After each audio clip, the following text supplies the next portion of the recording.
Hi hello ನಮಸ್ತೆ ಎಲ್ರಿಗೂ ಕೂಡ ನ್ಯೂಸ್ 18 ಡಿಜಿಟಲ್ ಕಾಂಟೆಂಟ್ಗೆ ಸ್ವಾಗತ.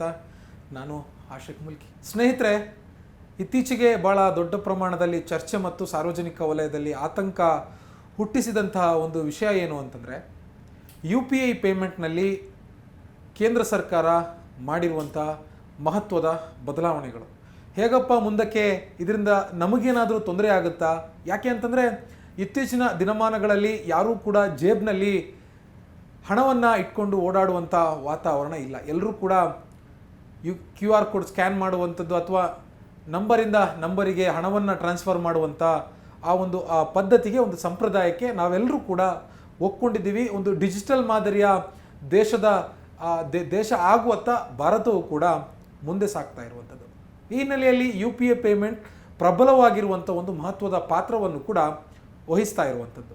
ಆದರೆ ಈ UPI ಪೇಮೆಂಟ್ನಲ್ಲಿ ಒಂದೊಂದು ಬಾರಿಯೂ ಕೂಡ ಆಗ್ತಾ ಇರುವಂಥ ಬದಲಾವಣೆಯಿಂದಾಗಿ ಸಾರ್ವಜನಿಕ ವಲಯದಲ್ಲಿ ಆತಂಕ ಸೃಷ್ಟಿಯಾಗ್ತಾ ಇದೆ. ಜನಸಾಮಾನ್ಯರಿಗೆ ಭದ್ರತೆ ಇದೆಯೋ ಇಲ್ವೋ ಅನ್ನುವಂಥ ಪ್ರಶ್ನೆ ಸದಾ ಹುಟ್ಕೊಳ್ತಾನೆ ಇದೆ.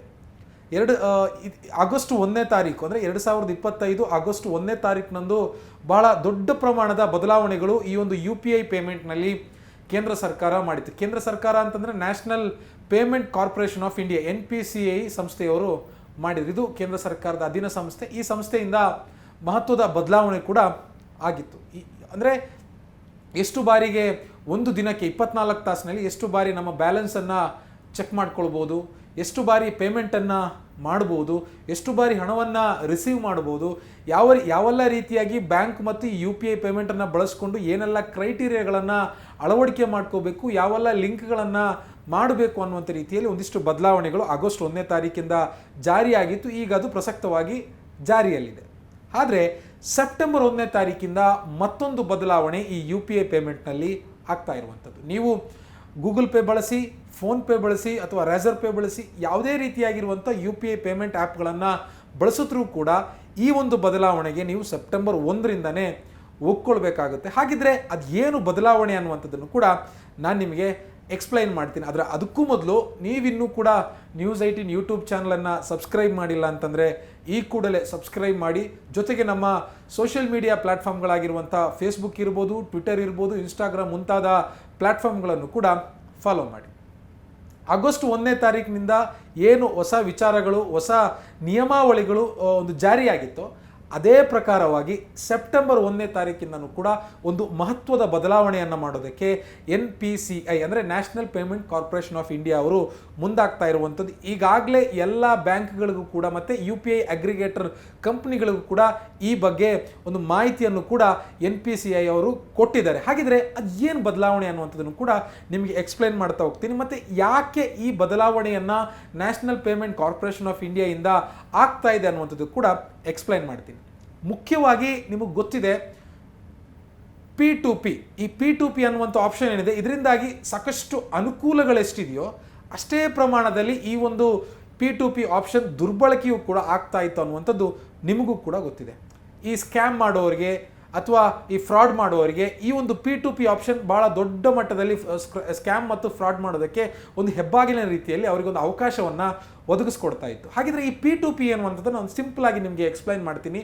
ಪರ್ಸನ್ ಟು ಪರ್ಸನ್, ಈ ಪರ್ಸನ್ ಟು ಪರ್ಸನನ್ನು, ಫಾರ್ ಎಕ್ಸಾಂಪಲ್ ನಾವು ಎಲ್ಲೋ ಒಂದು ಕಡೆಗೆ ಅಂಗಡಿಗೆ ಹೋಗ್ತೀವಿ, ಏನೋ ಒಂದು 10 ರೂಪಾಯಿದು ಬಿಸ್ಕೆಟ್ ಪ್ಯಾಕೆಟ್ ತೊಗೊಳ್ತೀವಿ ಅಂತಂದರೆ ಅವನಲ್ಲಿ QR ಕೋಡ್ ಇಟ್ಟಿರ್ತಾರೆ. ಆ QR ಕೋಡನ್ನು ನಾವು ಸ್ಕ್ಯಾನ್ ಮಾಡ್ತೀವಿ, 10 ರೂಪಾಯಿ ಪೇ ಮಾಡ್ತೀವಿ. ಅಥವಾ ನಾವು ಫಾರ್ ಎಕ್ಸಾಂಪಲ್ ನಾನು ಒಬ್ಬರಿಗೆ ಹಣವನ್ನು ಈ UPI ಪೇಮೆಂಟ್ ಮೂಲಕವಾಗಿ ಪಾವತಿಯನ್ನು ಮಾಡ್ತಾ ಇದ್ದೀನಿ. ಏನು ಮಾಡ್ತೀನಿ ಆಗ, ಅವನ ಹತ್ರ ಇದ್ದರೆ ಅವನ QR ಕೋಡನ್ನು ಸ್ಕ್ಯಾನ್ ಮಾಡಿ ಅವನ ಅಕೌಂಟಿಗೆ ಹಣವನ್ನು ಟ್ರಾನ್ಸ್ಫರ್ ಮಾಡ್ತೀನಿ. ಇಲ್ಲದೇ ಇದ್ದರೆ ಅವನ UPI ಪೇಮೆಂಟ್ಗೆ ಲಿಂಕ್ ಆಗಿರುವಂಥ ಫೋನ್ ನಂಬರಿಗೆ, ಆ ಫೋನ್ ನಂಬರನ್ನು ಆ ಸರ್ಚ್ ಬಾರಲ್ಲಿ ನಾವೇನು ಟೈಪ್ ಮಾಡ್ತೀವಿ, ನಮ್ಮ ಕಾಂಟ್ಯಾಕ್ಟ್ಸಿಂದನೂ ತೊಗೊಂಡು ನಾವು ಅಲ್ಲೇನು ಪೇಸ್ಟ್ ಮಾಡ್ತೀವಿ, ಪೇಸ್ಟ್ ಮಾಡಿ 5,000ನೋ 10,000ನೋ 20,000ನೋ ಅವನಿಗೆ ಪೇಮೆಂಟನ್ನು ಮಾಡ್ತೀವಿ. ಇದು ಈ ಒಂದು ಪ್ರಕ್ರಿಯೆಯಲ್ಲಿ ಯಾವುದೇ ರೀತಿಯಾಗಿರುವಂಥ ಬದಲಾವಣೆ ಇರೋದಿಲ್ಲ. ಭಾಳ ಸ್ಪಷ್ಟವಾಗಿರಲಿ, ಇದು QR ಕೋಡ್ ಇರಲಿ ಅಥವಾ ನನ್ನ ನಂಬರಿಂದ ಅಥವಾ ಕಾಂಟ್ಯಾಕ್ಟಿಂದ ನಾನು ಒಬ್ಬರಿಗೆ ಹಣವನ್ನು ಕಳಿಸ್ತೀನಿ ಅಂತಂದರೆ ಯಾವುದೇ ರೀತಿಯಾಗಿರುವಂಥ ತೊಂದರೆ ಇರೋದಿಲ್ಲ. ಆದರೆ P2P ಪರ್ಸನ್ ಟು ಪರ್ಸನ್ ಆಪ್ಷನ್ನಲ್ಲಿ ಇನ್ನೊಂದು ಬಹಳ ಮುಖ್ಯವಾಗಿರುವಂಥ ವಿಚಾರ ಇದೆ. ನಾವು 4 ಜನ ಗೆಳೆಯರ ತಂಡ ಒಂದು ಹೋಟೆಲ್ಗೆ ಹೋಗಿ ಊಟವನ್ನು ತಿಂಡಿಯನ್ನು ಮಾಡಿರ್ತೀವಿ. 4 ಜನಕ್ಕೆ 400 ರೂಪಾಯಿ ಬಿಲ್ ಆಗಿರುತ್ತೆ. ಸೊ 400 ರೂಪಾಯಿಯನ್ನು ಪೇ ಮಾಡುವಂಥ ಸಂದರ್ಭದಲ್ಲಿ ನಾವೆಲ್ಲರೂ ಕೂಡ 4 ಜನವೂ ಕೂಡ ಶೇರ್ ಹಾಕ್ತೀವಿ. ಶೇರ್ ಹಾಕುವಂಥ ಸಂದರ್ಭದಲ್ಲಿ ನಾವು ಅಥವಾ ಫಾರ್ ಎಕ್ಸಾಂಪಲ್ ನನ್ನ ಜೊತೆ ನನ್ನ 3 ಗೆಳೆಯರಿದ್ದಾರೆ ಅಂತಂದರೆ ನಾನು ಇನಿಷಿಯೇಟಿವ್ ತೊಗೊಂಡು ಆ QR ಕೋಡ್ಗೆ ಸ್ಕ್ಯಾನ್ ಮಾಡ್ತಾ ಬಿಲ್ಲನ್ನು ಸ್ಪ್ಲಿಟ್ ಮಾಡ್ತೀವಿ. ಬಿಲ್ಲನ್ನು ಸ್ಪ್ಲಿಟ್ ಮಾಡಿದಂಥ ಸಂದರ್ಭದಲ್ಲಿ ನಾನು ಯಾರಿಗೆಲ್ಲ ನೋಟಿಫಿಕೇಷನ್ ಕಳಿಸಿರ್ತೀನೋ ಈ 3 ಜನರಿಗೆ ಅವರು ಕೂಡ ಅದಕ್ಕೆ ದುಡ್ಡು ಹಾಕಿದಾಗ ಡೈರೆಕ್ಟಾಗಿ ಒಬ್ಬನಿಂದಲೇ ಪೇ ಮಾಡುವಂಥ ಒಂದು ವ್ಯವಸ್ಥೆಯನ್ನು P2P ಪರ್ಸನ್ ಟು ಪರ್ಸನ್ ಅನ್ನುವಂಥ ಲೆಕ್ಕಾಚಾರದಲ್ಲಿ UPI ಇದುವರೆಗೂ ಕೂಡ ಅಳವಡಿಸ್ಕೊಂಡು ಬಂದಿರುವಂಥದ್ದು. ಆದರೆ ಸೆಪ್ಟೆಂಬರ್ 1ನೇ ತಾರೀಕಿಂದ ಈ ಒಂದು ಆಪ್ಷನನ್ನು NPCA national payment corporation of ಇಂಡಿಯಾದವರು ಕ್ಯಾನ್ಸಲ್ ಮಾಡ್ತಾ ಇದ್ದಾರೆ. ಯಾಕೆ ಮಾಡ್ತಾ ಇದ್ದಾರೆ ಅಂತಂದರೆ ಈ ಒಂದು ಆಪ್ಷನ್ನಲ್ಲಿ ಅತಿ ಹೆಚ್ಚು ಸ್ಕ್ಯಾಮ್ಗಳು, ಅತಿ ಹೆಚ್ಚು ಫ್ರಾಡ್ ಕೆಲಸಗಳು ನಡೀತಾ ಇದೆ ದುಡ್ಡಿಗೆ ಸಂಬಂಧಪಟ್ಟಿರುವಾಗೆ ಅನ್ನುವಂಥ ನಿಟ್ಟಿನಲ್ಲಿ ಇದಕ್ಕೊಂದು ಕಡಿವಾಣ ಹಾಕಬೇಕು ಅನ್ನುವಂಥ ನಿಟ್ಟಿನಲ್ಲಿ ಈ ಒಂದು ಆಪ್ಷನನ್ನು ಸೆಪ್ಟೆಂಬರ್ 1ನೇ ತಾರೀಕಿನಿಂದ NPCA ಅವರು ತೆಗಿತಾ ಇರುವಂಥದ್ದು. ಈಗಾಗಲೇ UPI ಅಗ್ರಿಗೇಟರ್ಗಳ ಕಂಪ್ನಿಗಳಿಗೆ ಇದ್ರ ಬಗ್ಗೆ ಮಾಹಿತಿಯನ್ನು ಕೊಟ್ಟಿದ್ದಾರೆ. ನೀವು ಯಾವುದೇ ಕಾರಣಕ್ಕೂ ಕೂಡ ನಿಮ್ಮ ಆ್ಯಪ್ ಒಳಗಡೆ ಈ ಆಪ್ಷನನ್ನು ಸೆಪ್ಟೆಂಬರ್ 1ರ ನಂತರ ಇಟ್ಕೊಳ್ಳೋ ಹಾಗಿಲ್ಲ. ಮತ್ತು ಇದರ ಬಗ್ಗೆ ಸಂಪೂರ್ಣವಾಗಿರುವಂಥ ಮಾಹಿತಿ ಬ್ಯಾಂಕ್ಗಳಿಗೂ ಕೂಡ ಕೊಡಬೇಕು ಅನ್ನುವಂಥ ನಿಟ್ಟಿನಲ್ಲಿ ಒಂದು ಸರ್ಕ್ಯುಲೇಷನ್ಗಳನ್ನು PhonePe, Google pay, racer pay ಮುಂತಾಗಿರುವಂಥ ಭೀಮಾ ಅಪ್ ಅಂತ ನಾವೇನು ಕರಿತೀವಿ ಇಂಥ ಕಂಪ್ನಿಗಳಿಗೆ, ಆ್ಯಪ್ ಕಂಪ್ನಿಗಳಿಗೆ NPCA national payment corporation of ಇಂಡಿಯಾದವರಿಂದ ಈಗಾಗಲೇ ಕೊಟ್ಟಿರುವಂಥದ್ದು. ಇದು ಏನು ಮಾಡುತ್ತೆ ಅಂತಂದರೆ ನಾನು ನನ್ನ ಗೆಳೆಯರಿಗೆ ಅಥವಾ ಬಿಲ್ಲನ್ನು ಸ್ಪ್ಲಿಟ್ ಮಾಡುವಂಥ ಸಂದರ್ಭದಲ್ಲಿ ಮಧ್ಯದಲ್ಲಿ ಹೊಸ ಬಗ್ಗಳನ್ನು ಕ್ರಿಯೇಟ್ ಮಾಡಿಕೊಂಡು ಸ್ಕ್ಯಾಮರ್ಸ್ ಅಂತ ನಾವೇನು ಕರಿತೀವಿ ಅಂಥವರು ಅವರ ಅಕೌಂಟಿಗೆ ದುಡ್ಡನ್ನು ಟ್ರಾನ್ಸ್ಫರ್ ಮಾಡಿಸ್ಕೊಳ್ಳುವಂಥ ಕೆಲಸಗಳನ್ನು ಮಾಡಿಕೊಳ್ತಾ ಇದ್ರು ಅನ್ನುವಂಥದ್ದು ಈ ಒಂದು NPCA ಈ ಒಂದು ನಿರ್ಧಾರಕ್ಕೆ ಬರೋದಕ್ಕೆ ಕಾರಣ. ಎಷ್ಟೋ ಯೂಸರ್ಸ್ಗಳಲ್ಲಿ ಅಂದರೆ ಎಷ್ಟೋ ಮಂದಿಯ ಫೋನ್ಪೇ ಮತ್ತು ಗೂಗಲ್ ಪೇ, ರೇಸರ್ ಪೇ, ಭೀಮ್ ಆಪ್ ಮುಂತಾದ ಆ್ಯಪ್ಗಳಿಂದ ಎಷ್ಟೋ ಲಕ್ಷ ಕೋಟಿ ಹಣವನ್ನು ಈ ರೀತಿಯಾಗಿ ಕಳ್ಳತನ ಮಾಡಲಾಗಿದೆ, ದರೋಡೆ ಮಾಡಲಾಗಿದೆ ಅನ್ನುವಂಥ ನಿಟ್ಟಿನಲ್ಲಿ ಈ ಒಂದು ಆಪ್ಷನನ್ನು ತೆಗೆದುಹಾಕೋದಕ್ಕೆ, ರದ್ದು ಮಾಡೋದಕ್ಕೆ NPCA ಇದೀಗ ಮುಂದಾಗ್ತಾ ಇರುವಂಥದ್ದು. ಒಂದು ಆಶ್ಚರ್ಯಕರ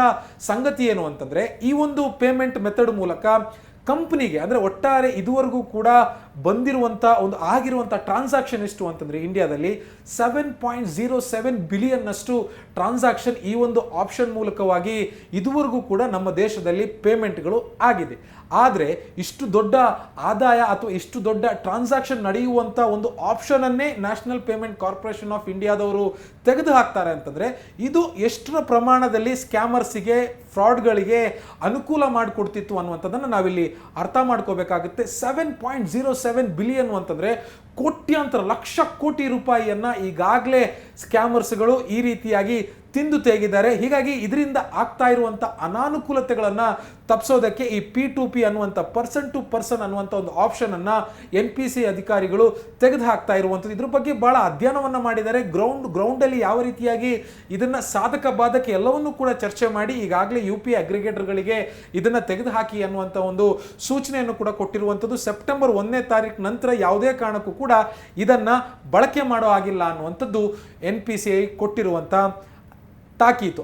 ಆದರೆ ನಿಮಗಿಲ್ಲೊಂದು ವಿಚಾರ ಏನಪ್ಪ ಅಂತಂದರೆ ಇದರಲ್ಲಿ ಸಣ್ಣ ಪ್ರಮಾಣದ ಹಣವನ್ನು ಕಳಿಸೋದಕ್ಕೆ ಅವಕಾಶ ಇದೆಯಂತೆ. ಆದರೆ ಅದರ ಹೊಸ ರೂಪುರೇಷೆ ಇನ್ನೂ ಕೂಡ NPCA ಸಾರ್ವಜನಿಕ ಪ್ಲಾಟ್ಫಾರ್ಮ್ಗಳಲ್ಲಿ ಇಟ್ಟಿಲ್ಲ. ಆದರೆ ಅದು ಯಾವ ರೀತಿಯಾಗಿರುತ್ತೆ ಅನ್ನುವಂಥದ್ದನ್ನು ಮುಂದಿನ ದಿನಗಳಲ್ಲಿ ಕಾದು ನೋಡಬೇಕಾಗುತ್ತೆ. ಸಣ್ಣ ಪ್ರಮಾಣದ ಹಣವನ್ನು ಈ ರೀತಿಯಾಗಿ ನಾವು ಟ್ರಾನ್ಸಾಕ್ಷನನ್ನು ಮಾಡ್ಕೋಬೋದು. ಆದರೆ ಅದರಲ್ಲಿ ಮಿತಿ 1 ರೂಪಾಯಿಯಿಂದ 2,000ವರೆಗೂ ಮಾತ್ರ ಇದುವರೆಗೆ ನಿಗದಿ ಮಾಡಿರುವಂಥದ್ದು. ಈ ಒಂದು 2,000 ಒಳಗಾಗಿ ಮಾತ್ರ ಈ ರೀತಿಯಾಗಿರುವಂಥ ಟ್ರಾನ್ಸಾಕ್ಷನನ್ನು ಮಾಡೋದಕ್ಕೆ ಅವಕಾಶವನ್ನು national payment corporation of India ಕಲ್ಪಿಸಿಕೊಡುತ್ತೆ ಅನ್ನುವಂಥ ಒಂದು ಭರವಸೆಯನ್ನು ಕೂಡ ಕೊಟ್ಟಿದೆ. ಆದರೆ ಮುಂದಿನ ದಿನಗಳಲ್ಲಿ ಅದ್ರ ಬಗ್ಗೆ ಇನ್ನಷ್ಟು ಅಪ್ಡೇಟ್ ಮಾಹಿತಿಗಳು ಬರುತ್ತೆ. ಅಂಥ ಸಂದರ್ಭದಲ್ಲಿ ಮತ್ತೆ ನಾನು ನಿಮ್ಮ ಮುಂದೆ ಬಂದು ಅದು ಯಾವ ರೀತಿಯಾಗಿರುತ್ತೆ ಅನ್ನೋದನ್ನು ಕೂಡ ಎಕ್ಸ್ಪ್ಲೈನ್ ಮಾಡ್ತೀನಿ. ನಿರ್ಭೀತ, ನಿಷ್ಪಕ್ಷಪಾತ, ವಿಶ್ವಾಸಾರ್ಹ ಸುದ್ದಿಗಳಿಗೆ ಮತ್ತೊಂದು ಹೆಸರಾಗಿರುವಂತ News18 ಕನ್ನಡ ಈಗ ಆಪ್ನಲ್ಲೂ ಲಭ್ಯವಿದೆ. ದಯವಿಟ್ಟು ಇಲ್ಲಿರುವಂತ QR ಕೋಡ್ ಸ್ಕ್ಯಾನ್ ಮಾಡಿಕೊಂಡು ಆಪ್ ಡೌನ್ಲೋಡ್ ಮಾಡೋದಕ್ಕೆ ಮರಿಬೇಡಿ. ನಿಮ್ಮ ಬೆಂಬಲ ಹೀಗೆ ಸದಾ ನಮ್ಮೊಂದಿಗಿರಲಿ. ಧನ್ಯವಾದ.